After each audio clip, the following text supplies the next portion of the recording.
El siguiente ponente es el profesor Francisco José Pallarés, que es licenciado en veterinaria por la Universidad de Murcia y doctor en veterinaria y premio extraordinario de doctorado también de la Universidad de Murcia. Es profesor titular de universidad, impartiendo docencia de histología, anatomía patológica y clínica de animales de abasto en el grado de veterinaria, así como en el máster de porcinocultura profesional y científica de la Universidad de Murcia. Ha participado múltiples veces como ponente en cursos y jornadas y además es un importante investigador, sobre todo en estudios de patogenia de las principales patologías porcinas, incluyendo virus de Pierce, circo y micoplasma. Entonces, la charla que va a impartirnos hoy día es infecciones respiratorias bacterianas. Quería agradecer lo primero, igual que mi compañero Librado Carrasco, Ana, por el haber contado con nosotros para este simposio, que estamos encantados de venir. Quiero pediros disculpas por la voz, que parece que la tengo un poquito cascada, que parece que me he tirado 2 noches cantando en un tablao flamenco. Nada más lejos de la realidad. Lo que no sé es cómo lo voy a explicar cuando llegue a casa luego. Bueno, como ha dicho el profesor Carrasco, nosotros trabajamos en el mismo grupo de investigación, hacemos estudios sobre patogenias de procesos respiratorios y hemos querido que estas 2 charlas que os vamos a presentar sea una a la continuación de otra, y en esta segunda nos vamos a centrar sobre todo en los procesos bacterianos, en las infecciones respiratorias bacterianas. Vamos a hacer un repaso de los mecanismos, los principales mecanismos de acción y las lesiones de cada uno de esos patógenos, siempre teniendo en cuenta la limitación de tiempo que tenemos de media hora la charla. No nos vamos a entender mucho, sino que vamos a intentar hablar o intentar poner de manifiesto los principales hechos que ocurren en cada una de otras. Bueno, ya sabemos que los patógenos bacterianos se pueden dividir en 2 grupos, patógenos primarios, patógenos secundarios. Los primarios son aquellos que pueden causar lesiones por sí mismos, mientras que los secundarios o oportunistas son aquellos que aprovechan un estado de inmunosupresión o la acción de un patógeno primario para realizar su acción patógena. Dentro de los primarios vamos a tener Mycoplasma pneumoniae, Actinobacillus pneumoniae, Bordetella bronquiséptica y solamente unas pocas cepas de Pasteurella multocida. ¿Por qué? Porque la mayoría de cepas de Pasteurella multocida son agentes oportunistas. Agentes oportunistas a los que también tenemos que sumar Haemophilus parasuis, que luego nos van a hablar en las siguientes charlas, Streptococcus suis y Mycoplasma pneumoniae, entre los principales de ellos. Vamos a empezar por Mycoplasma pneumoniae. Como ha comentado el profesor Carrasco, este agente causa una neumonía broncointersticial que afecta a las porciones craneoventrales, que aparecen consolidadas y deprimidas con respecto al parénquima pulmonar. Este agente es el agente primario de la neumonía enzootica porcina y puede tener 2 presentaciones clínicas. Una presentación aguda, que muy rara, solamente se da cuando el patógeno entra en una granja donde no estaba presente, como en este caso. Esto es un caso de campo real donde entró una infección por Mycoplasma pneumoniae y la clínica fue una clínica de un proceso respiratorio agudo con muerte de lechones. Se llegó en un par de semanas prácticamente un 10% de mortalidad, porque uno de los hechos es que cuando este patógeno entra en una explotación libre, además de alterar la actividad reproductora de la granja, puede causar muertes en lechones y en cerdos de cebo. En los casos más agudos, pues las lesiones se ven de color un poquito más rojo. En cambio, en los casos crónicos ya el color de la lesión cambia a un color más marrón, más grisáceo, y a la clínica cambia totalmente. Clínica que conocéis todos, la forma crónica, la forma más común, la forma enzootica, que causa con esa tos seca no productiva, sobre todo cuando se mueven los animales, y con el consiguiente retraso de crecimiento por la situación que ha explicado antes el profesor Carrasco de la termorregulación. Esos animales que tienen el pulmón afectado, ese pulmón afectado deja de participar en la termorregulación y al no tener o no poder eliminar ese calor se traduce en una disminución de la producción, por lo tanto en una disminución del crecimiento. La lesión microscópica, hemos visto, es una hiperplasia linfoide peribronquial, peribronquiolar y perivascular, es decir, los linfocitos se agrupan alrededor de las vías de conducción, como en este caso, penetran dentro de la lámina propia, empujan el epitelio hacia allá hasta que terminan por cerrar totalmente la vía de conducción. ¿Qué pasa? Que esa vía de conducción queda cerrada, no hay ventilación y esa parte de pulmón queda inservible. Ya sabéis que este agente no penetra dentro de la célula, sino que se sitúa en los cilios de las células ciliadas de ese epitelio pseudoestratificado cilíndrico ciliado. Y lo que van a provocar es una alteración. ¿Cómo provocan esa alteración? Pues, como veis, se unen. Esto es una imagen de microscopía electrónica, donde podéis ver aquí el micoplasma, se une al cilio, como está ahí, provoca la pérdida de los mismos y, por lo tanto, lo que va a hacer es una alteración del aparato mucociliar. El aparato mucociliar, antes lo ha nombrado el profesor Carrasco, se basa, es muy sencillo el funcionamiento, se basa en la producción de las glándulas serosas, las glándulas mucosas y la función de los cilios del aparato respiratorio. Las glándulas serosas secretan un líquido acuoso, líquido seroso es como un agua con una poquita cantidad de proteínas que se sitúa entre los cilios y lo que hace es un medio acuoso que se utiliza o que provoca el batimiento de los cilios siempre empujando hacia afuera. Las glándulas mucosas y las células caliciformes lo que van a hacer va a ser provocar la producción de moco. Ese moco se sitúa sobre los cilios y todas las partículas que entran vía aérea se pegan a ese moco. Entonces lo normal es que esos cilios batan hacia afuera, lleven ese moco hacia la faringe y pase a cavidad digestiva donde se deglute y se inactiva. ¿Pero qué pasa cuando hay una infección por micoplasma? Pues que se adhiere a los cilios, como hemos visto, provoca su pérdida y si provoca su pérdida, ese moco no va a poder salir. Incluso va a poder entrar hacia adentro, hacia las porciones profundas y va a provocar la aparición de infecciones secundarias después de una infección primaria por micoplasma y neumonía. Otro efecto que produce es que las células infectadas aumenta la cantidad de peróxido de hidrógeno dentro de la célula y se produce la vacuolización y la degeneración de la célula epitelial. Ya de por sí, ese efecto es suficiente como para desencadenar un caso de complejo respiratorio porcino. ¿Pero qué pasa con este agente? Que este agente se ha visto que es capaz de potenciar la acción patógena del resto de agentes primarios del complejo respiratorio porcino. Es decir, es capaz de una lesión, potenciarla y hacer que perdure más tiempo y sea una lesión bastante más grave. Vamos a hacer un repaso de las coinfecciones principales, los estudios que se han hecho experimentales de micoplasma y neumonía coinfectando con otros agentes primarios. Empezamos por micoplasma con virus PIRS, es una de las combinaciones más frecuentes que podemos encontrar en las granjas, ya lo sabéis.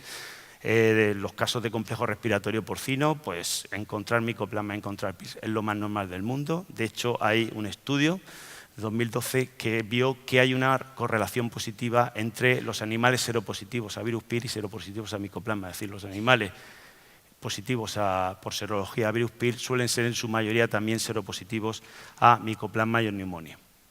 Pues bien, un estudio que realizó el equipo de la profesora Eileen Tucker de Iowa State vio que micoplasma era capaz de prolongar e incrementar la neumonía producida por virus PIRS.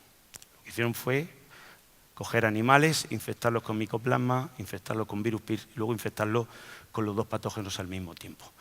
Cuando se infectaron por micoplasma y neumonía, las lesiones típicas de una neumonía broncointersticial con las salas de consolidación craneoventral, se vio que el pulmón estaba afectado más a los 28 días por infección, que había una media de lesión de un 16% de pulmón afectado.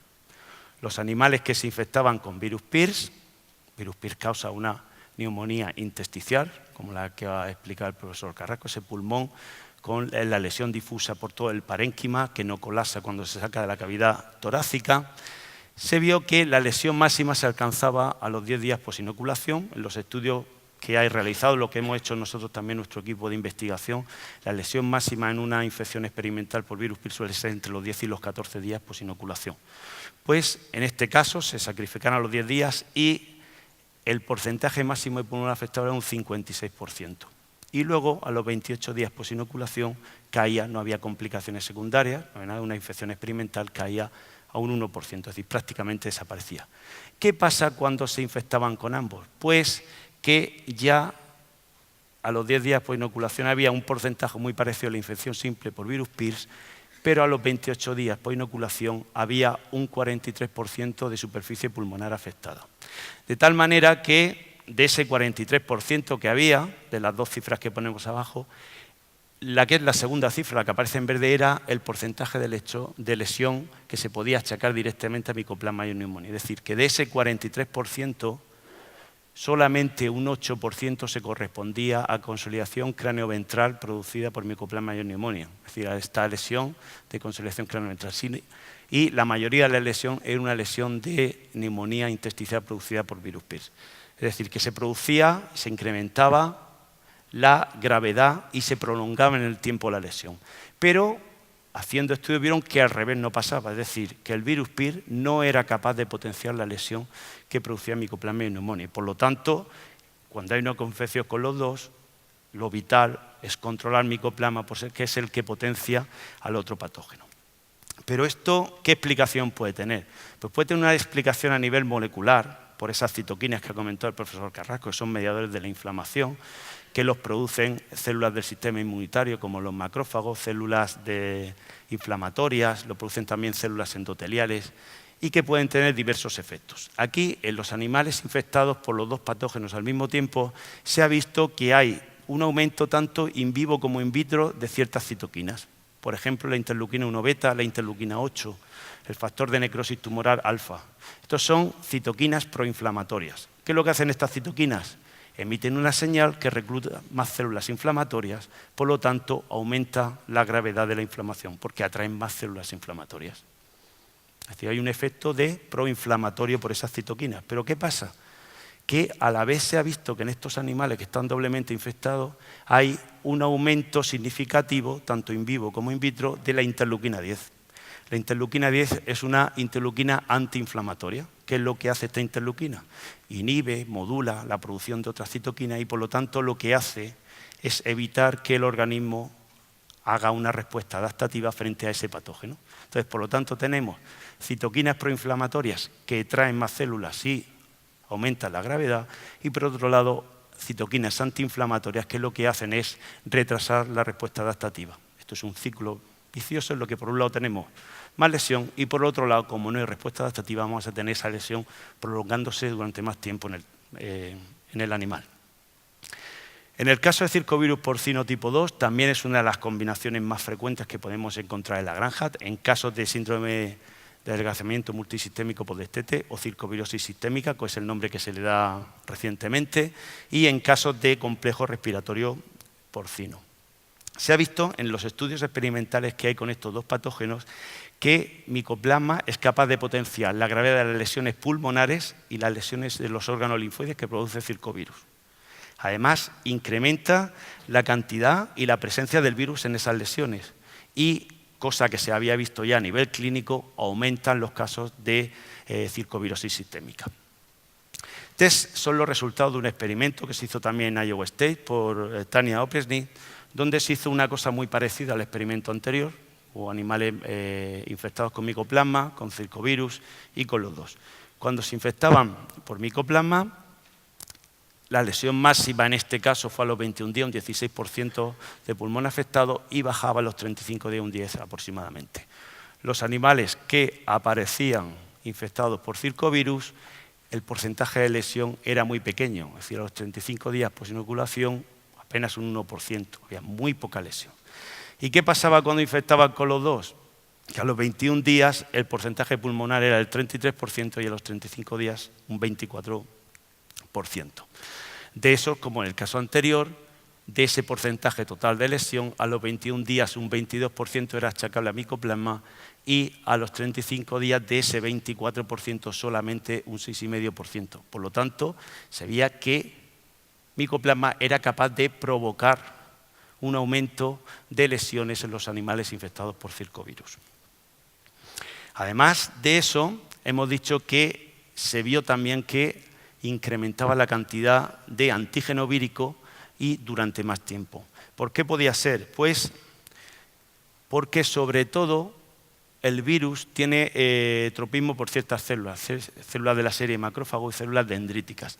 Las células dendríticas son unas células, si recordáis cuando estudiaste histología, que el tejido linfoide, los linfocitos no están sueltos ahí en el tejido, sino que lo que tienen son como una red tridimensional de células que se van pegando unas a otras y forman como una especie de esqueleto, y en los huecos de ese esqueleto es donde aparecen los linfocitos. Pues bien, Circovirus porcino tipo 2 tiene tropismo por infectar esas células. Entonces, cuanta más hiperplasia linfoide produce micoplasma, más linfocitos hay en la zona, más células dendríticas, por lo tanto, más células que infectar, por lo tanto, hay más virus y durante más tiempo. En el caso del virus influenza hay estudios contradictorios. Hay sobre todo dos estudios, uno del equipo del INTACER y otro de un equipo japonés. En el estudio que hizo el INTACER se veía que había un aumento de la clínica, un aumento de las lesiones, pero ese aumento no era significativo como para poder decir que micoplasma era capaz de potenciar las lesiones que producía el virus influenza. Daba la sensación como que cada patógeno seguía su acción. Aquí tenemos una imagen, ambos agentes dan lugar a una neumonía broncointersticial, como veis, área de consolidación con depresión de la parte dañada sobre el parénquima normal. Y en ese experimento vemos cómo los animales que aparecían doblemente infectados, pues no había mucha diferencia entre las infecciones individuales y la infección doble.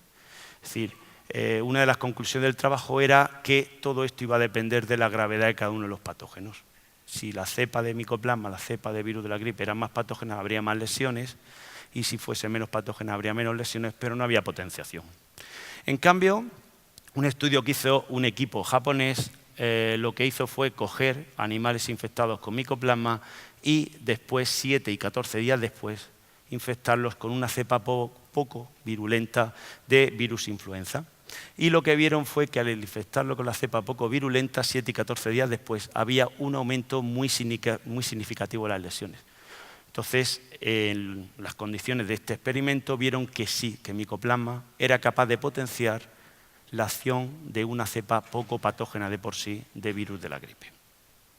En el caso de micoplasma con bacterias, con Bacteriella multocida, pues ya sabéis que es una combinación que podemos encontrar prácticamente en todas las granjas, y se ha visto que efectivamente un pulmón infectado donde hay lesiones de neumonía enzootica, pues la presencia de la sintomatología clínica de las lesiones producidas por Bacteriella multocida se incrementa. Lo mismo que en los casos de doble infección entre micoplasma, como es neumonía broncointersticial, y Actinobacillus pneumoniae. Por lo tanto, como resumen de este bloque, vemos que micoplasma ya de por sí, con su propia acción, es capaz de provocar, desencadenar un complejo respiratorio porcino, pero todavía puede ser peor porque potencia la acción del resto de agentes primarios implicados en el complejo respiratorio porcino. Vamos a hablar un poco de Actinobacillus pneumoniae. Veis un agente que tiene 15 serotipos basados en el polisacárido casular, del 1 al 12 y el 15 son del biotipo 1. Biotipo 1 va a depender de que haya dependencia o no de la NAD. El 13 y el 14 son del biotipo 2, que es NAD independiente, pero algunas cepas, como la 2, la 4, la 7 y la 9 y la 11, pueden ser del biotipo 2. Biotipo 2, más propio de Europa, aunque también se han identificado cepas en América y, como ya sabéis, produce 4 toxinas, la APX1, 2 y 3, que son propias de ciertas cepas, y la 4 que está presente en todas las cepas. La lesión, ya como hemos visto antes, es un modelo de neumonía broncointersticial, pero en este caso este agente lo que hace es saltarse la norma de una neumonía broncointersticial bacteriana, que hemos dicho que es en las porciones cranoventrales, porque el agente entra vía aérea. Aquí ya entra vía aérea, pero tiene tropismo por los lóbulos craneodorsales, caudodorsales, y lo que hace provocar áreas de lesión en esas zonas con depósito de fibrina por toda la pleura. Como vemos, son áreas de necrosis y de hemorragia en esas porciones dorsocaudales del pulmón, y al corte tiene la imagen marmórea que hemos comentado antes, donde aparece la fibrina y las áreas donde aparece la necrosis y la hemorragia. Por ese aspecto que llamamos los patólogos llamamos aspecto marmóreo por la imagen que recuerda al mármol. Pero tenemos que tener en cuenta que este patógeno es capaz de dar varias presentaciones en cuanto a lesiones. La típica, la que aparece en los casos hiperagudos, esas lesiones de las porciones craneodorsales, caudoventrales, estoy un poquito despistado hoy. Pero también es capaz de provocar la típica lesión de un patógeno que entra vía aérea, que es una bronconeumonía fibrinosa, con área de consolidación y presencia de fibrina sobre la pleura. Pero, como hemos visto, este agente es capaz de provocar necrosis. Entonces, al provocar necrosis, puede romper la pared de los vasos y vía embólica volver al pulmón. Entonces, infecciones por actinobacillus pneumoniae, podemos encontrar que el virus vuelve vía sanguínea al pulmón y provoca la aparición de una neumonía embólica. Neumonía embólica que, cuando tiene curación, podemos ver imágenes como esta. Esto es un animal que presenta ciertas áreas de color blanquecino, como bandas, son bandas de tejido conectivo, que lo que hacen es esas áreas de necrosis que aparecen en cualquier parte del pulmón, intentan aislarla del resto del parénquima. Entonces, si el animal sobrevive al envite de esa infección, la área de necrosis se va a licuar y lo que vamos a encontrar es la banda de tejido conectivo con ese hueco en el medio. Eso es lo que denominamos áreas de secuestro. Y son secuelas que nos van a dejar estas neumonías que produce Actinobacillus pneumoniae. Algunas consideraciones que tenemos que tener en cuenta con este patógeno, la que ya hemos dicho. Las lesiones son muy típicas, sobre todo en los casos hiperagudos, con esas lesiones en los lóbulos diafragmáticos, esas lesiones hemorrágicas, esas lesiones necróticas, pero en otros casos también puede tener otras presentaciones, cranioventral o neumonía embólica, no lo debemos de olvidar. Hay transmisión vertical de este patógeno. No se han identificado factores dependientes de la cerda, salvo uno, que es el número de parto. Es decir, el mayor número de parto, menos excreción de APP por parte de la cerda. El contacto se hace vía horizontal por contacto directo, sobre todo cuando se mezclan animales portadores con animales que están libres, y se ha visto que infecta más un animal o es capaz de transmitir la infección, un animal infectado subclínicamente más que un animal que ya padece la clínica de la enfermedad. Como todos sabéis, los brotes se desencadenan sobre todo cuando hay una infección subclínica y hay factores detonantes, como los que ha explicado antes el profesor Carrasco, estrés, gases, etcétera, etcétera. También muy interesante, sobre todo de cara al diagnóstico, son la serología y las pruebas de biología molecular. La serología es útil para la vigilancia de colectivos, pero va a depender del tipo de serología que se utilice. Hay dos, una basada en el lipopolisacárido y otra basada en el APX, en la toxina. El lipopolisacárido es capaz de diferenciar los diferentes serotipos, pero en grupos, agrupados. Por lo tanto, es una técnica que nos va a ser de gran ayuda para el control o la vigilancia de granjas que ya sabemos que están infectadas con cepas de baja o de moderada virulencia. En cambio, la serología, que es basada en el APX, es muy específica pero muy poco sensible. Entonces va a ser una serología que va a ser de gran utilidad, sobre todo para la vigilancia y el control de colectivos que tengamos libres. La prueba de biología molecular es útil para detectar la bacteria, pero es muy difícil detectar porque se han desarrollado un montón de PCR diferentes, pero ninguna es capaz, ni de tiempo real, ni PCR clásica, de detectar todos los serotipos. Tampoco hay ninguna que detecte el serotipo 13 y tampoco hay ninguna que diferencie entre el 9 y el 11. Bordetella bronquiséptica es un agente primario, pero es un agente primario en lesiones de primeras edades, que da lugar a una bronconeumonía purulenta, con las áreas de consolidación, las porciones craneoventrales. Y si os fijáis, son unas lesiones que se parecen mucho a las lesiones de neumonía enzootica. De hecho, en lesiones en primera edad muchas veces se confunden estas lesiones con las lesiones de neumonía enzootica.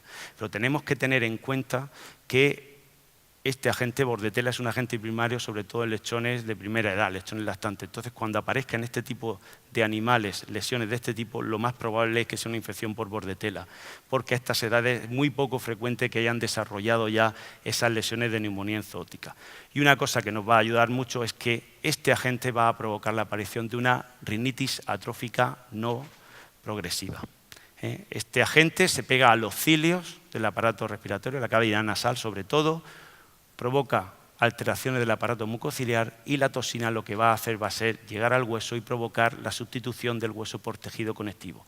Por eso se produce una atrofia en los cornetes nasales. Pero es una atrofia que es recuperable, es decir, que el animal cuando desaparece la bacteria es capaz de regenerar todo ese tejido que hay afectado.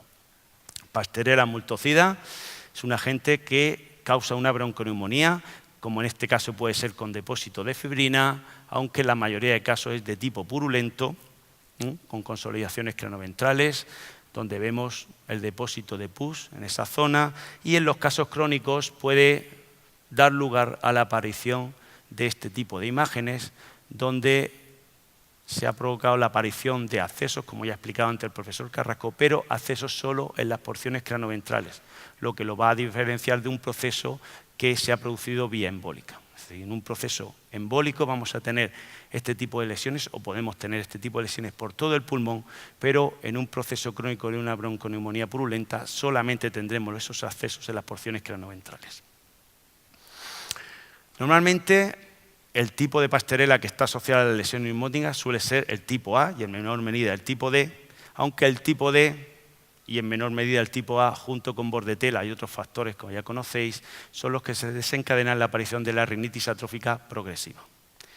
En este caso, las toxinas van a provocar la lesión, que la lesión la tenemos aquí a nivel histológico. Todo esto debía de ser una línea continua de tejido óseo y ese tejido óseo ha desaparecido y se ha sustituido por tejido conectivo. Al sustituirse por tejido conectivo, esa rigidez se pierde y eso es lo que da lugar a la deformación de los huesos. En este caso, la rinitis atrófica progresiva, esas lesiones normalmente ya no tienen posibilidad de regeneración. En cuanto a las bacterias oportunistas, que hemos dicho que incluíamos la mayoría de cepas de Pasteurella multocida, Haemophilus parasuis, Streptococcus suis, Mycoplasma maiorini, y también Bordetella bronquiséptica debemos de incluirla como un agente patógeno secundario en animales de crecimiento y cebo, en animales adultos, pues son infecciones subclínicas que aparecen cuando hay una inmunosupresión o una infección por un agente primario y que siempre la vamos a ver sobre todo por consolidaciones cranoventrales, con o sin depósito de fibrina, pero la lesión principal va a ser siempre un proceso de tipo purulento, en la mayoría de ocasiones. Haemophilus parasuis va a provocar la aparición de depósitos de fibrina, como ahora nos van a explicar en la siguiente ponencia, pero la mayoría de patógenos secundarios que afectan al pulmón van a dar lugar a una bronconeumonía purulenta. Yo, para terminar, quería dejar aquí, mostraros 4 ideas que me gustaría que os llevaseis de esta presentación. La primera es que Mycoplasma pneumoniae potencia la acción de los otros patógenos primarios implicados en el control del complejo respiratorio porcino y que el controlar este patógeno es esencial para controlar ese complejo respiratorio porcino. La segunda es que APP produce unas lesiones muy identificables en los casos sobreagudos, esos focos de necrosis en las porciones dorsocaudales, pero que en otras ocasiones no provoca lesiones tan claras. Importante las infecciones subclínicas con los factores detonantes y recordaros esa limitación que tienen los sistemas de diagnóstico, sobre todo la serología y la biología molecular. Bordetella bronquiséptica es un agente primario en lechones y en animales adultos suele ser un agente secundario, como vamos a decir. Primeras edades causan una bronconeumonía purulenta con una rinitis atrófica no progresiva y que debemos hacer un diagnóstico de esas lesiones pulmonares con Mycoplasma pneumoniae. Y por último, que Pasteurella multocida, la mayoría de las cepas son agentes secundarios, pero hay unas pocas cepas que pueden actuar como agentes primarios, que pueden provocar lesión por sí mismos. Y no debemos de olvidar el papel que juega en el desencadenamiento de la rinitis atrófica progresiva. Y muchas gracias por vuestra atención. Muchas gracias. La verdad que ha sido una excelente presentación, muy clarificante y un excelente complemento a la charla anterior. Además, creo que te ha venido bien la charla porque la voz te ha ido mejorando y vas a dar menos explicaciones en casa. O sea, que todo también eso te lo llevas gratis.